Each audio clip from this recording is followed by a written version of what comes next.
In a successful anti-narcotics operation on Saturday evening, the Churaibari Police intercepted a major drug smuggling attempt and arrested a female trafficker. Approximately 8.5 kg of the cannabis packed in 6 separate bundles was recovered from the luggage of a female passenger. The estimated market value is around 2 lakh rupees. During a routine check at the Churaibari watch post, police searched a Silchar-bound passenger bus AS11BC0462 number coming from Dharmanagar. The arrested woman has been identified as Asha Devi, a resident of Assam-Tripura, Bihar.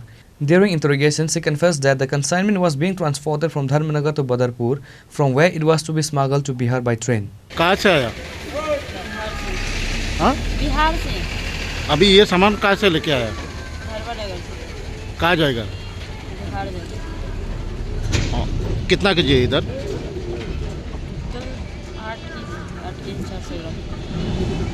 कितना रुपए से खरीद किया?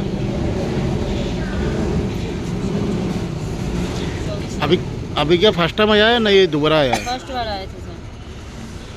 वो ये लेके कहाँ जाएगा? बिहार जाएगा। The accused has been booked under the NDPS Act and is scheduled to be produced before the Sribhumi District Court on Sunday. Bureau Report, Chini, Khorang.